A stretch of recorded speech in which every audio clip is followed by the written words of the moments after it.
Here we are.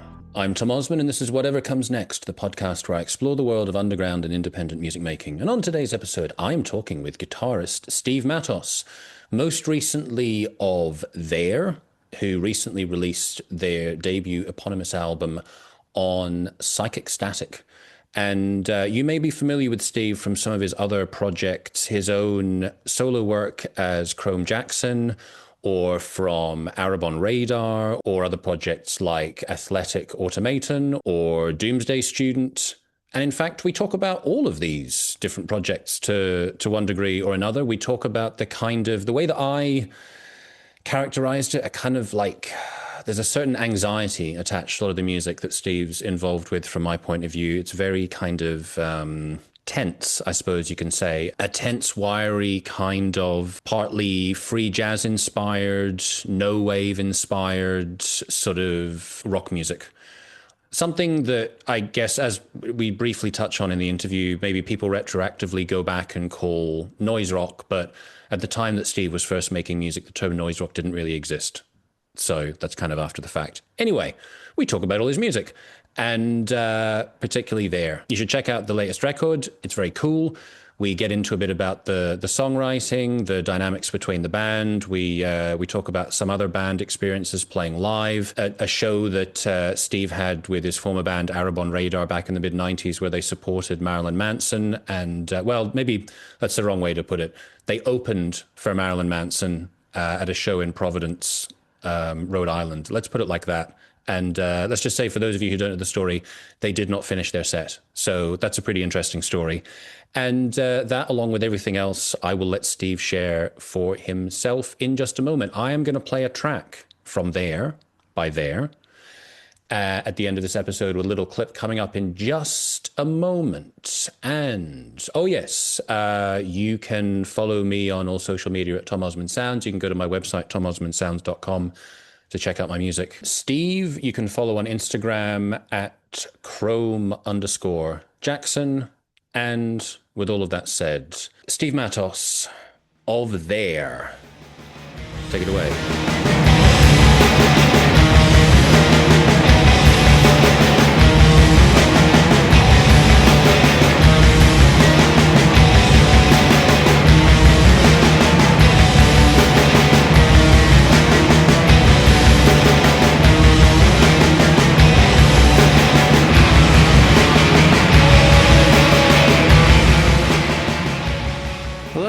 Hello, sir. Tom, Hi, pleased how to are meet you? I'm very good. How are you? Well, doing well, thank you. Are you at home? I am actually. How about yourself?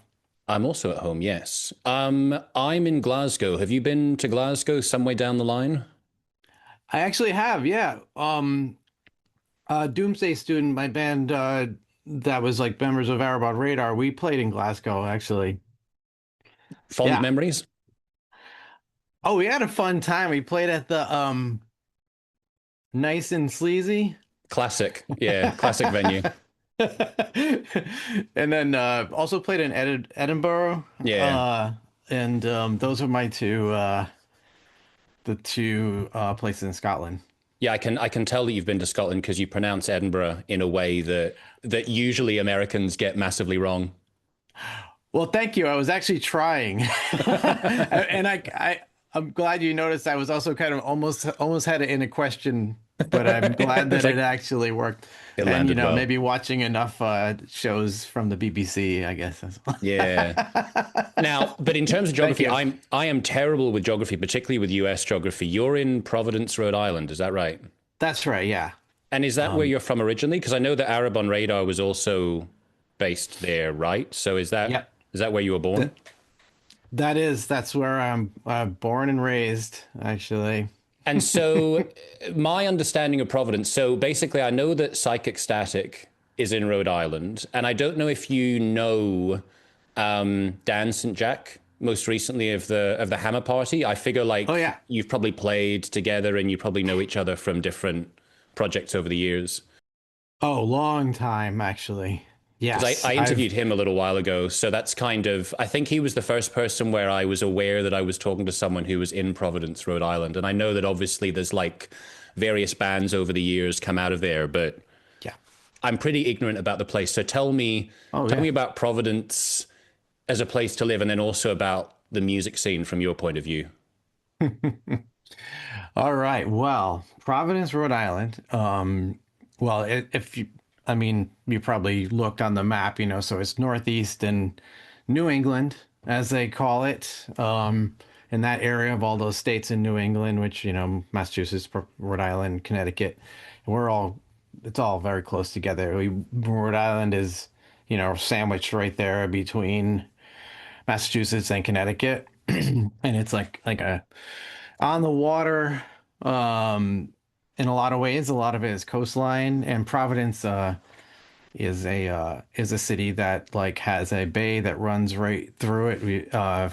From the ocean, we got a nice like sort of view of. I mean, it's not a beautiful view as much from Providence, but in other parts of the state, the ocean is lovely. But yeah, it's a growing up in Providence. So I'm 55 years old, and when I grew up as a kid in the 70s, it was still trying to make its way back from some problems with economic stuff. There used to be a thriving city back in like the 20s and 30s, and even earlier than that, obviously, I think, I would say.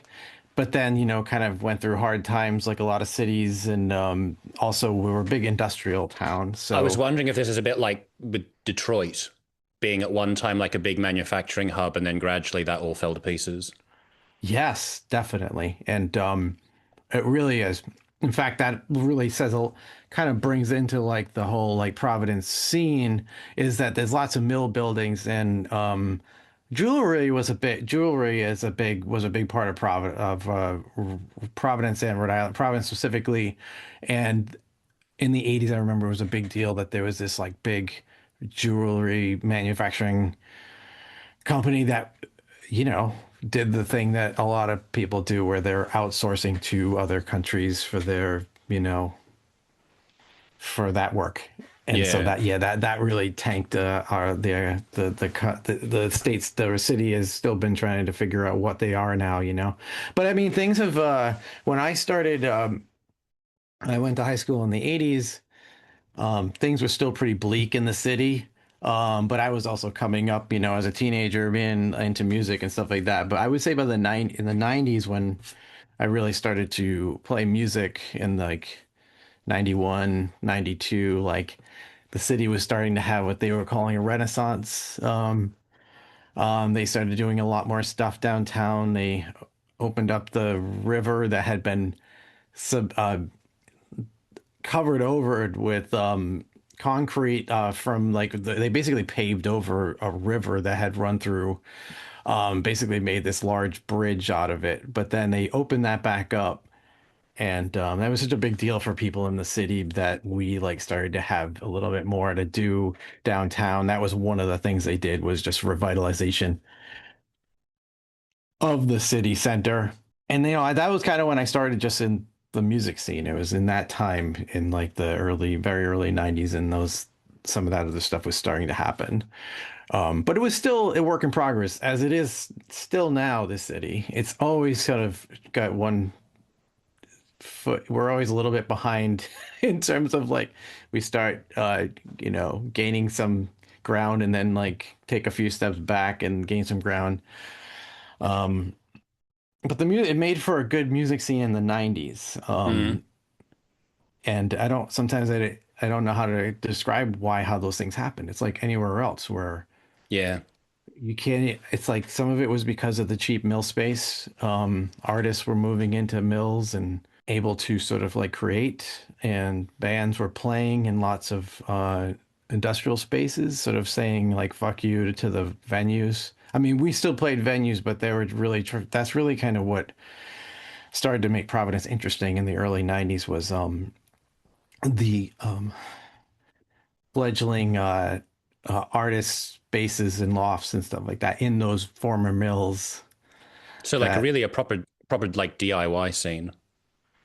yes, very much so. And someone like Dan and the bands that he was in back then. Like me and him, I met him like really early on with the guys from Six Finger Satellite, which was this band from Providence as well. That was really influential, and also one of those situations where there was a band from your town that was actually really good, where it wasn't just like, oh, a local band. They felt like more than a local band. Yeah. But Dan was like part of that like group of friends. So yeah, I met him really early on, like 91, 92, something like that, 93 or something. And so, were you already in various different bands before you had Arab on Radar? No, I was only in one band prior to Arab on Radar, because this is like when I was about 21, 22. I started to get into actually playing in a band instead of just high school band that never went anywhere. Um, I was in a band called Pollinate for a little while, and that was my first like band, really, where we actually played some shows out of just, local shows. Did like a college radio station thing. But yeah, after that, it was when I met that band. Actually, like, they kind of let me go because musically we were kind of like not in the same world. And Andrea, who was the original bass player for Arab on Radar, was also in the band Pollinate, and so she left before I did. And then I was let go, and then that got me starting to search for, you know, people to play with. Yeah. And thinking about, some of the different projects you've had coming up to the most recent project that you've Yeah. got. And when I think about different releases of yours and different music that you've played on and bands you've played in, I feel like there's a certain kind of continuity of a kind of a sounds very a kind of like there's a lot of, it feels like there's a lot of anxiety musically, like it's very kind of like there's a lot that's sort of like happening, like it's not soothing music, let's say. And I feel in a way like there's kind of like that with Dan as well, and a lot of the stuff that he's played.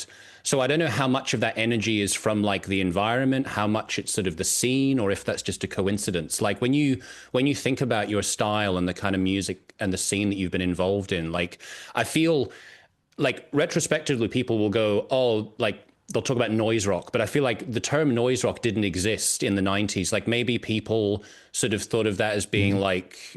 like neo no wave or something like that. But I don't know for Yeah. you, like how you'd sort of characterize the music that you've been involved with in terms of a sort of a style. Yeah, yes, anxiety definitely was a big is a big part of it. And um it's a good question, yes, I think the environment in Providence did lend itself to that.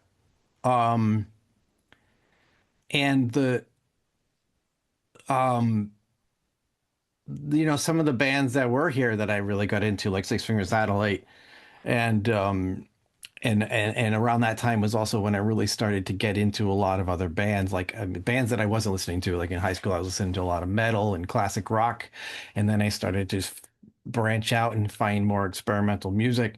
And I don't know why, but a lot of the bands tend to be in that similar vein of like sort of anxious or tense. I don't necessarily like to think that that was like, I guess it was intentional, but I really do like the way music like that sort of feels. And yeah, there's something, I don't know. Yeah, it is inherent psychological or something that goes on. I like no wave music. I like free jazz. But I also love pop music and folk music and, mellow music as well. I like things that suit me. But it is true that creatively, I think, it is pretty obvious from the bands that it's been mainly stuff that is more anxious. And why that is, I guess I'm, yeah, kind of working around that question. I have anxiety myself, so I'm sure it's comes from that. But I like the way those sounds are. Yeah. I like creating that environment, I guess, musically. Like it's not even like I want to create an anxious environment. I just want to create I think what the people that I play with and the musicians have always wanted to sort of like, it's almost like we've had to kind of like shout to be heard, maybe it's from being from a small city and being feeling like you're kind of a little bit of underdogs and like coming up in a smaller city than having a little bit more going for you if you're in New York or one of these other places. So yeah, I think there's a little bit of that too. It's sort of like we have to like kind of like scream a little louder to be heard and be a little weirder, act a little crazier. Yeah. But it is true that like just that is what I lended myself towards with music was liking stuff like that.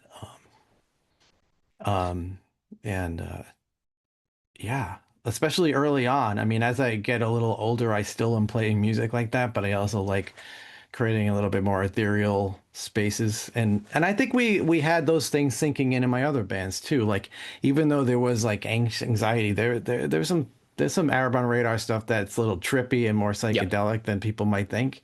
Yeah. And at Athletic Automaton, we had a lot of like sort of like droney sort of you know raga-ish or trying to create sort of like a sort of like psychedelic vibe, and that's definitely the case now with their Yep. Yeah, it's funny. I guess in a way, like if I think of like quite different styles, but if I think of a band like Today Is the Day, for example, I don't know how familiar you are with them, but they've got a lot of different variety of sounds. But I feel like for, like if people are uninitiated to metal or if they're not familiar with the more like noisy end of the rock spectrum, you can have all kinds of different variety within there, but the thing that people are going to be hit with is the most abrasive aspect of it. So it's like if you've got some of the yeah. music being quite abrasive, it's like if people can't cope with that, they're not going to be able to handle everything else that goes with it as well, because that's just going to put them off. Oh yeah, yeah, for sure. Yeah, it's really important to want to listen to stuff like that, I guess. Yeah, Yeah. it's funny you're like thinking about how weird it is for some people. It's like I'm so used to the music like this now that like anytime somebody's a little bit outside of that, it's funny to realize like I've made a world for myself of people and it starts to feel like this is just normal. Yeah. Yeah, for sure. And so on the topic of there, which gets a little bit confusing because the band is there, your album that just came out is there, you had an EP that was there as well, so it's Right. all there. Um, I do really appreciate there's a kind of like a push and pull, I think, between the various different instruments. It feels loose without being sloppy. I'm pretty sure that in general, you're not someone who plays to a click track in your various different musical projects. Would that be fair to say? I haven't, no. But the funny thing is with this band, it's like there's like I would say like someone like Josh and Brent, who, the other guitarist and the bass player, singer, or keyboardist, have done a little bit more of that kind of like recording to click track stuff. I think I know that they've mentioned it in projects, and I've definitely always been like, never did that. Yeah, Never really had to. Like the way that we always like recorded was of live band yeah, in the room. But with this band, we also do that. We also do, record live band in the room. But we also then do overdubs and, yeah. lots of things like that. But yeah, no, I'm not, not a click track type of person. I Yeah, mean, it can just be like, I hasn't mean, I been. guess the thing is, it's like, say, for example, if you're going to have industrial music, if you're going to be using drum machines, then you're going to Yeah. need to have a consistent tempo that you can map the drum machines to. But I was thinking, Oh listening yeah. to the There album, Yeah.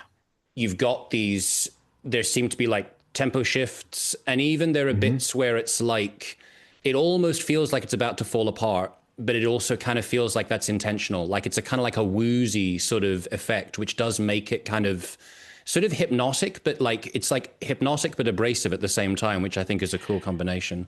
Oh yeah, believe me, everything we do is very intentional. In fact, it's like, I mean, it's funny to think of like we are loose, but we spend a lot of time on these songs. It's like we really did spend a lot of time on them, like put like, in a way, it's like the most complex of bands that I've been in a way, because of the way that we stitch parts together. And, it really is like, there's always elements of looseness there, and that's a big part of it.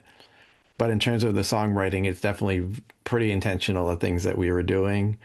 But I think our band is a mixture of styles in that way. Like I think Pat and I has historically have probably been more loose, and Josh, I think Josh does that too. But I feel like Brent and Josh have also come for a little bit more technical backgrounds and have done more of the sort of like kind of structured types of bands, or more used to doing things like that. And so I think we do a nice combination of the two with this band, where we're kind of throwing in elements of prog and psych and improvisational, and all together, mixing it all Yeah. in the pot. That's kind of what we are, I think. Is just but I think we all come from those backgrounds as well. But I think like it really does show, and I think like the way our music is, those different mixtures put together in the pot. And if we take, for example, a track like Dirt Breather, which does have Hmm. several different parts, like in the beginning, it's almost a bit kind of like dubsteppy, I think. Like it reminds you a bit of I don't know how familiar you are with Godflesh, but there was a period in the Right. Yeah. late 90s where Godflesh went, I think Justin Broderick maybe subsequently decided that he wasn't very happy that he went off in these experimental realms, but it did go kind of dubstep. And so it reminded me of that a bit at the beginning, but then it goes through all these different transitions as well. So like to your point about there being an improvisational aspect of it, but also being very planned out and mapped out, like taking that track as an example, how do you put that all together from its initial stages to the final form that it's in? Well, yeah, I mean, also a big part is like Pat's drumming is very like, he has a very like, I don't know, like organic feel to his drumming. He's not necessarily like a sort of robot bot type of drummer. I mean, he can do some of those elements, but he has a lot of groove to him, a lot of Yep. and so those kinds of beginnings with our songs are coming from like these beats that are, occasionally there's beats that are worked out that we kind of add in. But in terms of a song like that, how that was put together, they all come from, it all comes from these hours of jams that we do. Like especially early on, like when we first started playing, it was just hours of us jamming. But within that, then we would take pieces of these songs out, and actually Brent did a lot of like, he does a lot of like sort of picking apart bits, as we call them. And then we would just sort of like jam on a part, and then kind of go, oh, it might be cool if this other part of this other song worked in with this song. And like in some cases we would do that. Sometimes they would just cut from a longer jam, and we literally just took those pieces from longer pieces in between and made a song entirely out of that, just by like stripping all of the fat. But sometimes there'll be like parts of other songs that we're like, oh, this might actually work well in this song. And so we would sort of stitch those together and work out each of those parts. And like that's kind of that's an example of like I think all the songs on the record are like that, of course, except for the jams. There's like these interstitial jams that are in there, as you might have noticed, Yep. that were done from the recording session that we did. But they come initially from just improvised jams, and we just work those parts in, and we like just nip and tuck them together so that they work properly. And then of course, as you would know from just you're in a band, right? Are you I make or are music, you? but I'm not technically in a band right now. Okay, okay, sure, sure.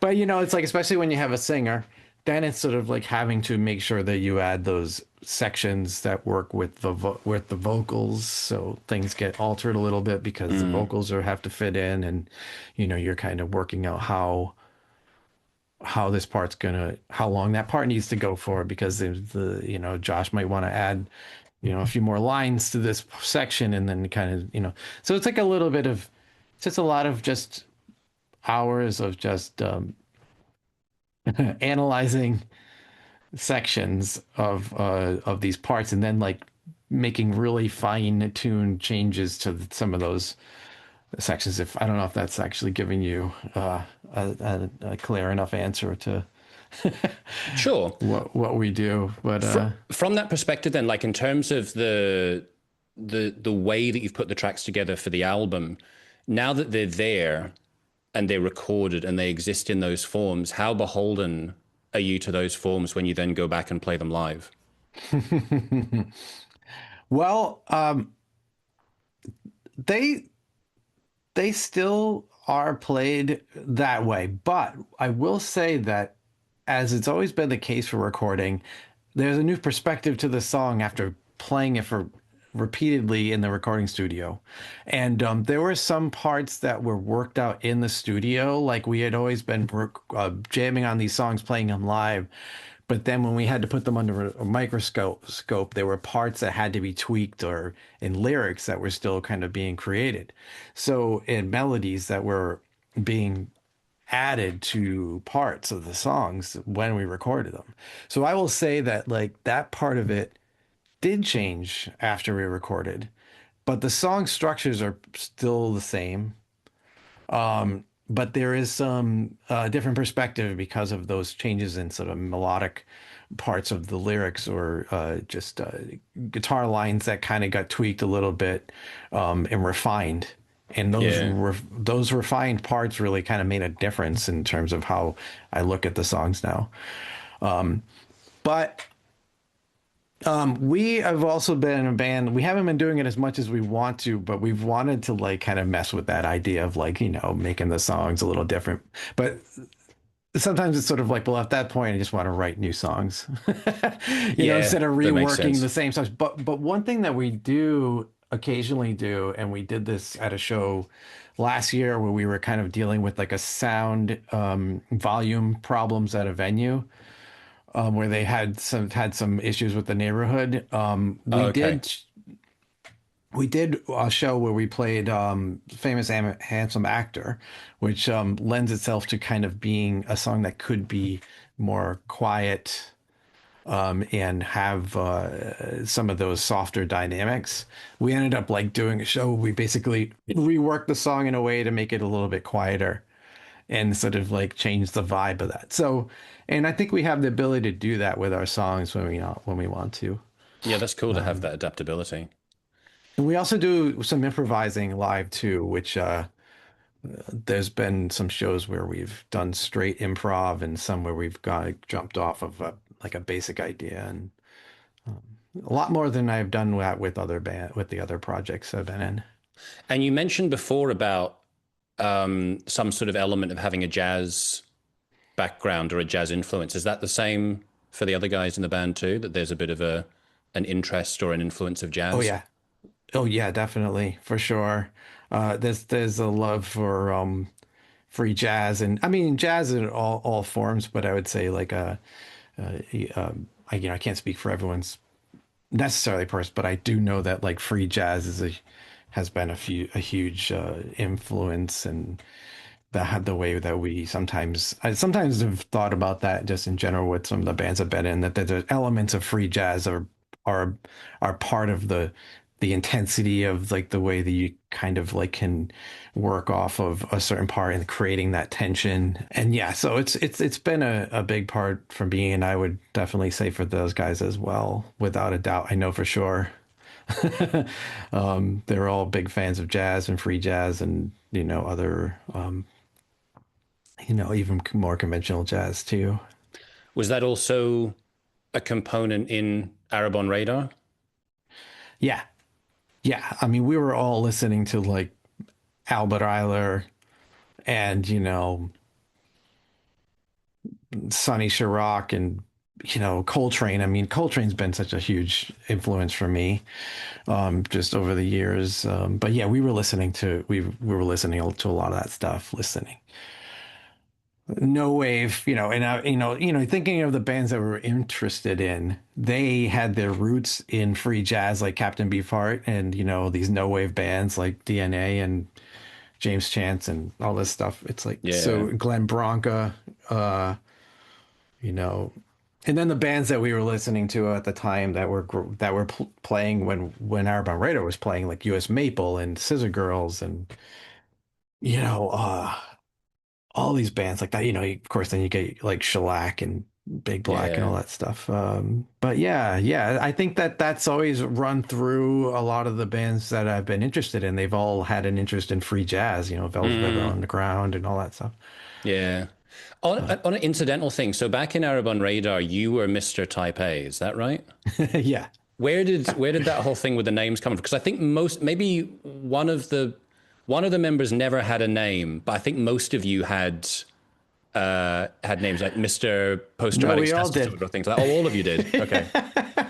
Yeah, we had the other guitar player Jeff was Mr. Clinical Depression. Eric the singer was Mr. Post-traumatic stress disorder, but he also went through I should say he also went by Mr. Potty Mouth, which was Okay. another.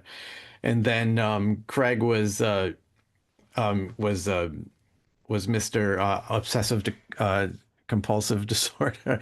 So we all had names. You had the simplest one, but where did the inspiration for that come from?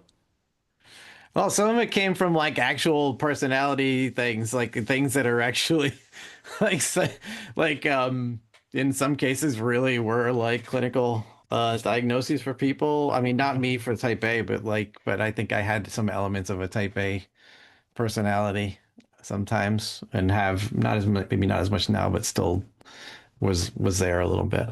Yeah. Okay. Well, There more that so does make then. sense.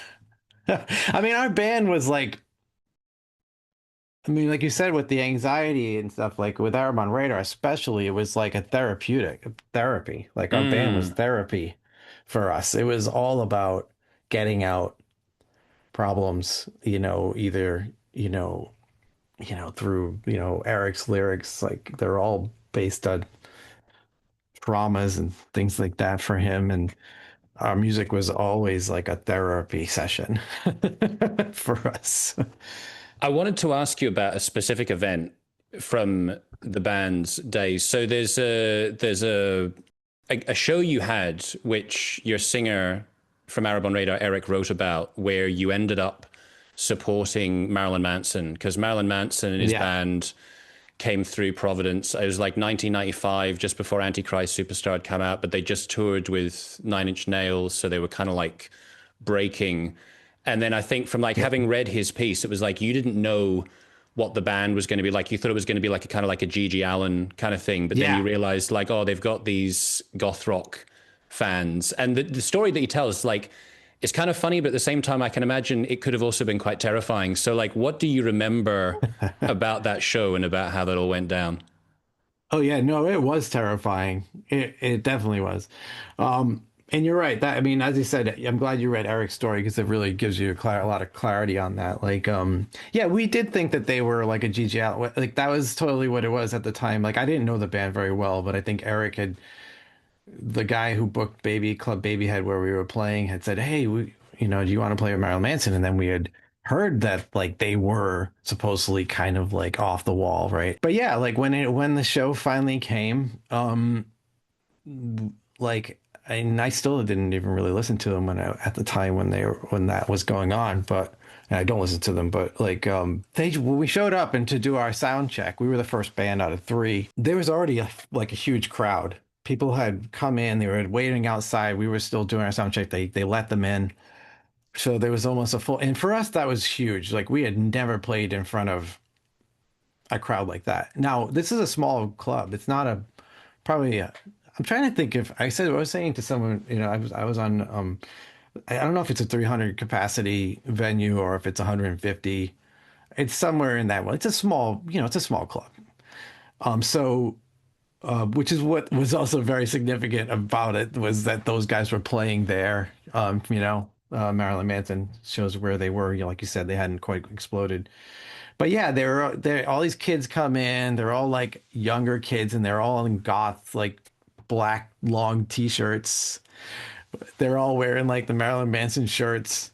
But And you're all our dressed look, in you're dressed in like three-piece suits, right? At least when you're yeah, playing live. leisure suits, like polyester leisure suits, which was the look that we were doing at the time, and we did it intentionally to just be kind of, I don't know, just wise asses. And yeah, it's I don't know, when we started playing the show, it was like instant, like they just didn't like us. I think there was the combination of, oh yeah, the opening band, Yeah. that classic story. I don't know how much that happens now, but that used to be such a big thing, like, oh, let's taunt the opening act. And it was like right from the get-go, the first note, they started like yelling at us. And the thing is, we were already, that was our first show as Arab on Radar. Before that, we were called Umbrella. And because we had gone through various drummers, and at the time, Craig, who was the main drummer in Arab on Radar, he wasn't yet in the band. He was actually at the show. But we had changed the name with the new drummer that we had, John Ryan. And so prior to that, we were Umbrella, and the shows that we played then, we were still doing the little, kind of like getting in the crowd, already starting to just be weird and like antagonizing a little bit, or to prop ourselves up, whatever we would need to do. And that, I think it really came to a head with that show, because that's what really brought us overboard, because then we really did feel justified for protecting ourselves. And part of that was just through comedic ways of just sort of like, you know, making fun of them while they're making fun of us. But the thing is that it got violent pretty quickly. Like, people were throwing and stuff at us and spitting. And it came to a head with Eric, because him especially, he was the main one. He was mostly the most confrontational at that time. And someone was trying to grab him and pull him in the crowd. Like a couple times, the guy was trying to grab onto him, and that was frightening for him. And understandably, people have middle fingers up, like the whole crowd, like of middle fingers, and they're just like "fuck you." And so he felt threatened. So he got, they tried to grab him and he kicked the guy in the face. And I don't think he knew he was gonna break his teeth, but that's what ended up happening. And so, like, it really was that scary. And our show we didn't even get to play our whole set. We probably played like 15 minutes out of probably 20. I don't know. But so we got off stage and they're yelling. And then that's when Eric had gotten confronted by the guy in the back room that he had broke his teeth. And he was either in the band that was playing second, or he was a member of the crew.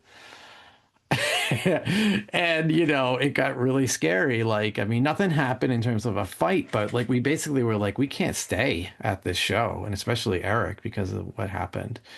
The guy's trying to tell him he's got to pay for his dental bills, and I don't know how we really got out of there, but we got Eric out of there first, and then we got our gear, and then we didn't come back. Though I think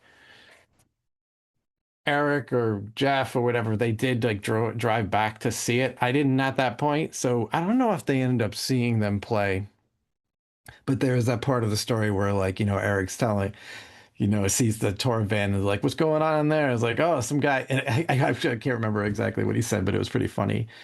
So like, but I didn't get to see the rest of the show, and it just was scary. Yeah, and so that was your first gig as Arab on Radar. Yeah. So Yeah, what kind of impact, like, I don't know, emotionally, psychologically, did that have on you afterwards and for the band? Oh yeah, I mean, I really think it was a turning point, because that was like the point where we really fully started to kind of like I think it really helped sort of like bring out the sort of even more sort of like anxious, antagonistic side of our band, where we like had to protect ourselves and sort of, you know, but not just that, but like trying to sort of like win people over by like just commanding the stage as much as we could. And but I think that show, I always think of that show as a turning point to that. It really was the one. It's probably, I mean, in a way, it was probably the craziest show we ever played, in that terms of the, not crazy in terms of our performance, but just like the craziest scene. And we had a couple during that period. There was other shows in the future where there were fights that happened. Again, trying to antagonize Eric and pull him into the crowd, and like, turn into a mayhem. But yeah, I think that was defining in that way. And it's not like that was what we wanted to be. It's just that I think the time period, the kind of thing that we were doing. I think we were always just like, I don't know. I think that we were always like like at that time in the mid 90s, I sometimes felt like we were like the turd in the punch bowl, you know? Like the sort of bummer at the party. Yeah, I mean, it's funny. It's like, if you look back, like I went to go see Jesus Lizard last year. They Yeah, came and played here in Glasgow. And it was really funny because, there are awesome. so many stories of David Yao, of all of the madness and the stuff that he's done to crowds, to other people. And so I was right at the front and I had a beer. And within, like 5 seconds of the first song, he's jumped into the crowd. And then I put my hand out to help him get down. And then I had the strangest, most unexpected thing was that we just ended up holding hands. And he was just like, he sang the whole song. And I'm standing there holding hands. This is not what I expected from an interaction with David Yao. But it feels like, like there's definitely still the potential for him to, like, whatever, piss on someone. I'm sure that could totally happen. But there are all these stories from back in the day. And I imagine that, back in the early mid 90s, Jesus Lizard were probably viewed on as like, what the hell is this, by a lot of people. But sort of we look back with fondness on that. But I guess Yeah. a lot of that music that we now look back on and go, oh, this was really sort of key music in the evolution of underground alternative music. At the Oh yeah. time, people would have been so baffled by, or like hated. Oh wow. That band was one of the bands that changed my life too. Because like when I saw them play at Club Baby, had the same venue that we had played the show at. I hadn't really heard a band like that at the time that I heard them, probably like 91. Because like I said, I was a metal kid. But there was something about where they mixed this element where they almost had some, metal-y kind of like sound, but yet it was not not cocky and pretentious and stuff. And I just remember being like, this is what I've been missing. It's like instead of having all of this other showiness, this is just a band that rocks. And but yeah, seeing David Yao, like he was the first person I think I'd seen to do that kind of crazy stuff at that point. Not having not seen like Iggy Pop and all these other ones that were around, Wendy O. Williams and all these people that had done all kinds of wild stuff. So it was really, yeah, it really was. But I always felt like that was the thing with him is he had an element of danger, but there was always some comedy to what he was Yeah. doing. I mean, that's the thing. It's amazing that he's still even doing that now, like where he's getting out. I didn't actually see them when they played. They played in Boston like last year, the same probably like touring, and I was really bummed. But I had heard that yeah, like you said, he's just up there still. I mean, he was already a little bit older when he started that band because he had Yeah, been of in course, because Scratch you already Acid, had, right? Yeah. yeah, you'd already had, yeah, Scratch Acid, exactly. But I don't even know. Is he like 70 now? I'm I like, think he he's must be gotta getting be close. close. Yeah, I'm it's amazing. so But I mean, happy it's that kind of he's like, still able to. yeah, I mean, it's like with Iggy Pop as well. Like, it's just incredible. And Yes. especially when you see him being interviewed or like he's got his radio show, he's such a lovely, well-spoken, thoughtful, intelligent guy. And then he Yes. flicks the switch and he becomes Yeah. Iggy Pop. It's true. It's true. It's really, I love that. I love that about it. I love that, it is art to them, like, or someone like him. It's like, this is art. This is it's its own thing that's separate from who I am necessarily, or it's part of him, but it's like, it's also a show. Yeah. And so, and for you as a guitarist, like, I mean, I guess with Athletic Automation, that was just the two of you. Is that right? That was you Yes. and Patrick Crump. Yes. And he is now the drummer in there. Yeah. So Yeah. were you like, would you have said that you were the front man in that band, or would you have said that there wasn't a front man in that band? Yeah, no, I would say there wasn't because we even set ourselves up where, I mean, I guess you kind of have to with a two piece, but we kind of always had ourselves set up like side by side in a way, like Pat was kind of towards the front. Um, I don't like to think I was a front man. No, I mean, I know I'm playing guitar and he's playing drums, but I really think that we kind of had a little bit of a dual situation like that because he's really fun to watch as well. So it's just he is as much. It's like yeah, yeah. I've never heard anyone ask me that question, but I would like to think that it was kind of just just the two of us, we were both frontmen, I guess. Yeah. Well, so from that point of view, in terms of like, performance and potential antagonism on stage, what like both in terms of like having had that experience where it's like you're playing with someone and there is like you've got this front man who's sort of like this lightning rod for like I don't know, like mutual antagonism between the singer and Hmm. the crowd. Like, what does that feel like, or what do you sort of like see your role as being behind that? Like, what's your part in all of that? It's funny because like I think a lot of people would say that like when they like watch me play that I'm basically just kind of right in the crowd as much as like the with Eric, especially with like we were both just kind of wild. But in terms of taking being just a guitar player in general, you're always going to be a little bit in the back because the singer is always the front, in the but I'm sorry, I think I missed part of the question, but if you can say Yeah, it just again, just but like just like the just kind of like what you sort of in terms of like performance and presence and like yeah. what you're going to deliver for the audience or even that kind of like transference of energy between the two. It's like what's the how do you feel like your role is as a guitarist? Let me think here. I mean, I think I like to sort of have a mixture of I like to be entertaining on stage, like I kind of feel like for me it's a similar thing where like a switch flips when I get up there and like I can't really explain it. It just happens. But yeah, I think that it's important to just sort of know when the time and the place is to do the things you need to do. Like I had a little bit more freedom in Arab on Radar, especially. I didn't have a lot of pedals I played with and things that you had to sort of be navigating. And sometimes those things can affect like how you can perform on stage. And um, but it depends on the project. Like right now, there's a lot more of like having to be aware of like dynamics and songs and things that maybe weren't as much going on before, where I've got to be present with my pedal board and changes in the songs. I mean, those things all happen then too, but there's a little bit more of a concentration I have to have. Um, yeah, I don't know. I just think that the place, that long-winded answer, I don't know. I think it's just part of the whole. I don't know. Just being a guitar player, you're part of the whole of it. Like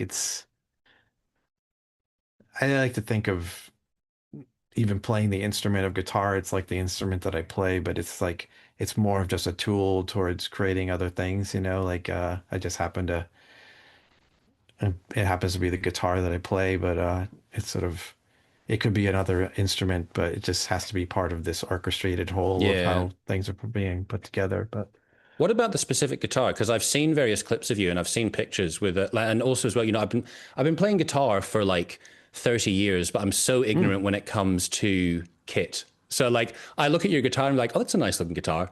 I can't identify what type of guitar it is, and it's maybe been modified as well. Like I think it's silver.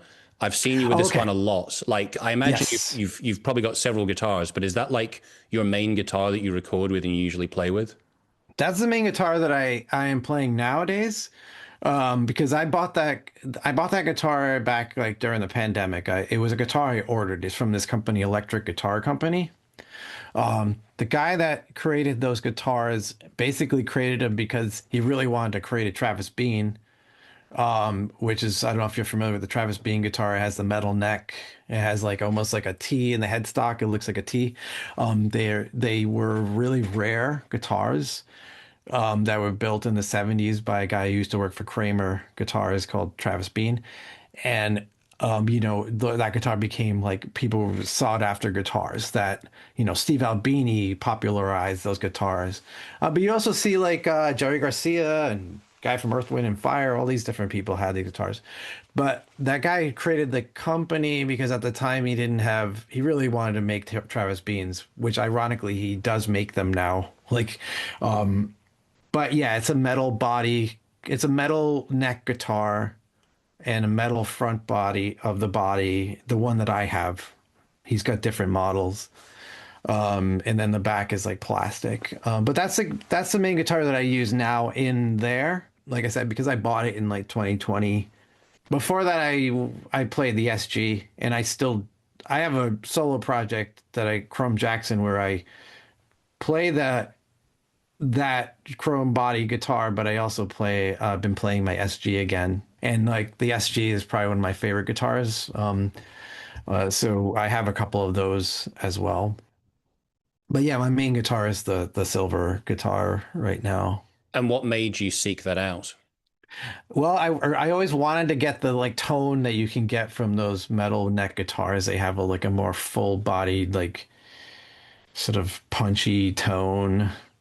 Um, yeah, I think being playing in bands with the other member of the band had Travis Beans, that it was just it's something that I always felt like I wanted to have. I also really like the Volino guitar, which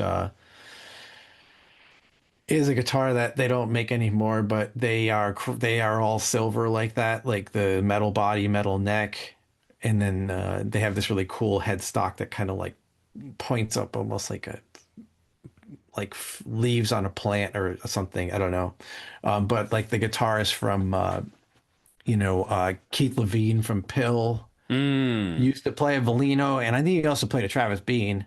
But I like the sound that those guitars were getting from the bands that I had known had it, like Steve Albini and Shellac and uh, uh, you know, uh, Dwayne Dennison and Jesus Lizard plays Travis Beans. He actually plays an EGC, which they even have a model named after him, Dwayne Dennison. So yeah, it was sort of like come from all these bands that I like that played the guitars and members of my bands that had them. And I don't have a Travis Bean, but I have like the less expensive version of it.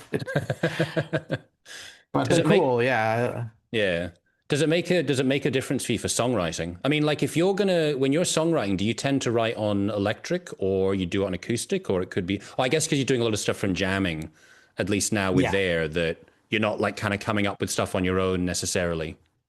Yeah, and I mean most of my projects have been done that way. Like including my solo project, it's pretty much with the electric. I mean, I play acoustic guitar at home. I have a few acoustic guitars, a nylon string and a dobro and a baglama, Turkish guitar instrument. Um, You but do some yeah, I finger play. picking?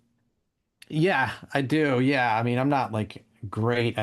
But I, but I've been doing a lot of finger picking over the years. I've never really trained in terms of how to do the proper finger picking, but just do what I can. You play every day? No, I don't.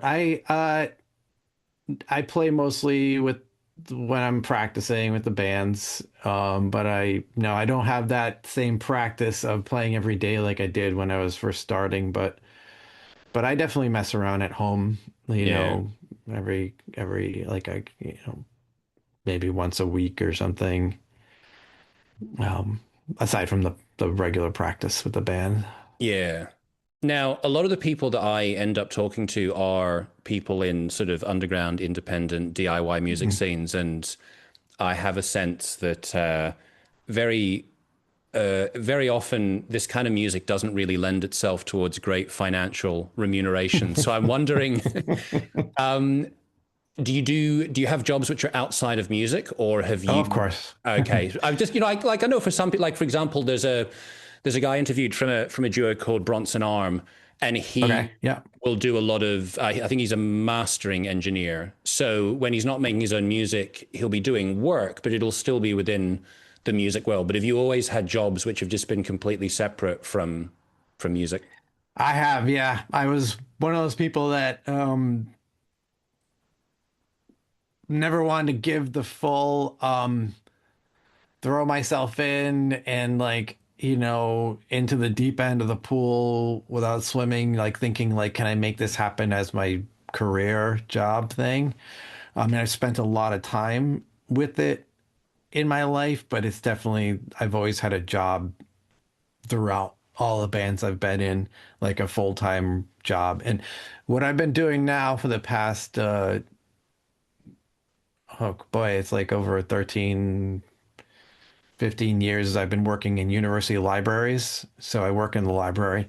But I get one thing I will say, like connected to music though, is that I work with media equipment and like we help like students like learn how to do loanable like with like cameras and audio recorders. And I've actually more recently been doing a lot of like podcast instruction, like showing people how to create a podcast with like GarageBand. So even though I've never made a podcast myself, it's like just knowing the tools.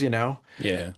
So in a way I get to like have some of my skills in music, but it's like the job is definitely like, pretty different, like it's a regular job that and in a way, like for me, I've always just had a job that's allowed me to at least be able to go and do those things when I can do like the touring stuff. But yeah, I've done a lot less of the touring stuff now than I was doing before.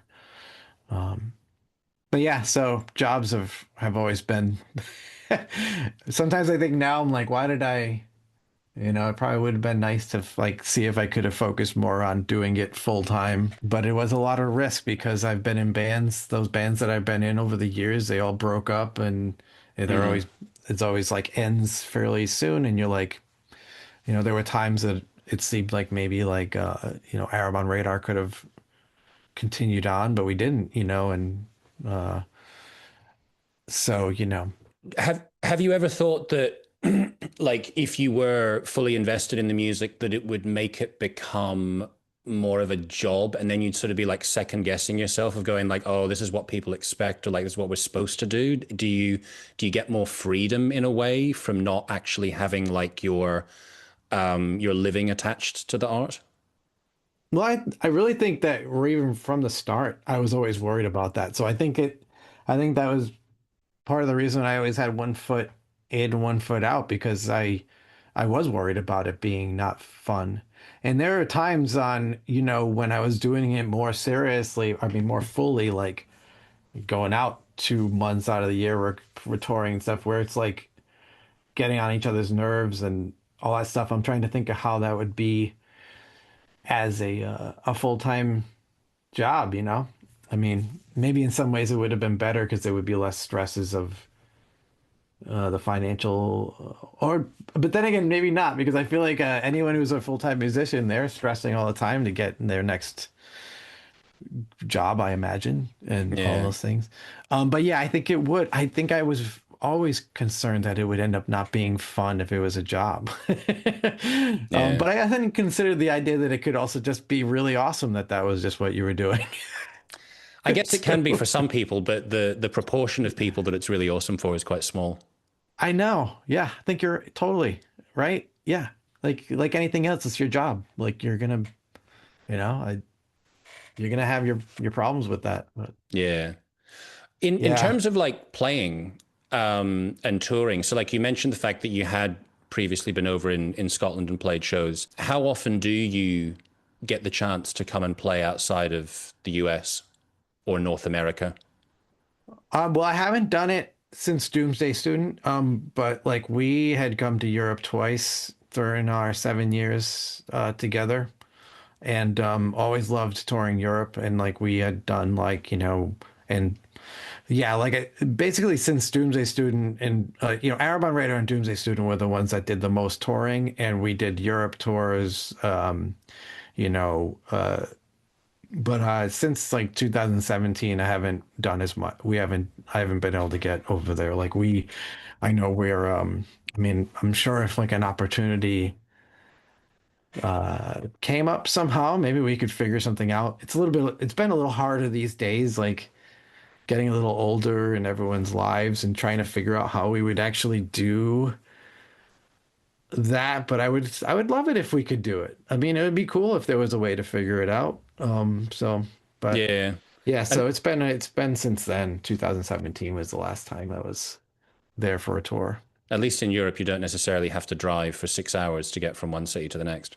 It's so great for that. I really enjoyed touring Europe. It's actually my favorite. I'd rather do it. I mean, really, like even Doomsday Student, we did so much less touring of the States, and we were just like looking forward to like going to Europe, like a month of the year or whatever, and just being like, this is great. You got Yeah. places to stay, you get food, it's just a different story. Yeah. Yeah.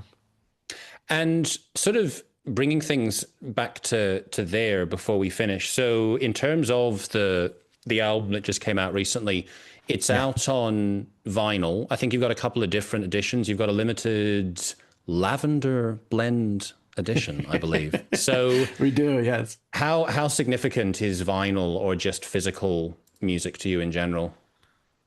Oh, yeah, I feel like I'm so old school in that way. I really love having an actual record. I've always felt like it's not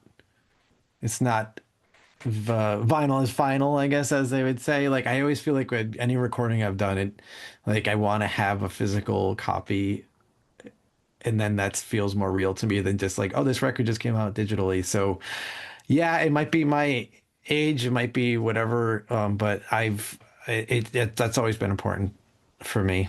Um, Yeah. Even though it's getting more expensive to put them out, but Yeah. Well, I'm not that much younger than you, but I do actually happen to have right here because I was listening to it a bit earlier today, of all things, oh yeah, Captain Beefheart, awesome. Clear Spot. So yeah, That's a great one.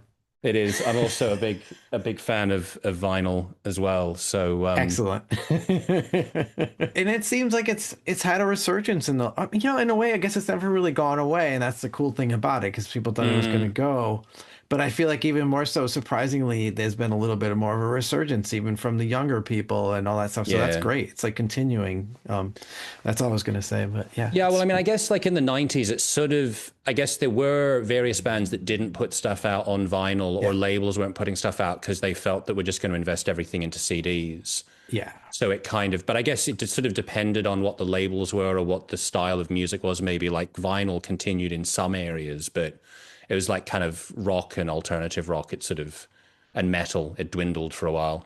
Oh, for sure. I mean, in fact, that exactly like the period that I started playing in bands, all those underground labels were putting out vinyl, like Skin Graft and all these like Matador and they were all 31G still and stuff putting like that. 31G, all these labels were putting on they were always putting out vinyl. And yeah, that kept it going for me buying vinyl like so like coming out of the 80s like you said, like where it was like yeah, CDs were really starting to be the thing. Yeah, But some people got very excited by the new shiny technology. they did. Right, Steve, I'm going to let you go. I am, in fact, of all things, just about to go and meet my friend in Nice and Sleazy's because I happen to live just 5 minutes away from there. Do you really? Yeah. Oh my God. I wish I could remember his last name, but there's this guy, Andy, that I remember going and staying at his house in Glasgow. He was the funniest, craziest guy. And now I can't remember band name that the band that he was in. We played with them when we were Doomsday Student was here. He was so funny. And I'm gonna get back to you on who this guy is and find out if you know who know him. Yeah, I'll be curious. Let me But know. yeah, like I need to get my history back together, find out what band it was that we played with. But he was really hilarious, hilarious guy. But yeah, well, enjoy. Thank you, Steve. It was a Thank you pleasure. for having me. Yeah, my pleasure. I enjoy your music, so I'm very happy to do my little bit in my tiny corner of the underground to promote it. Thanks And it was very cool to much. talk to you too. Thanks a lot, Steve. You All as the best. well. All right. Take care. Thanks very much.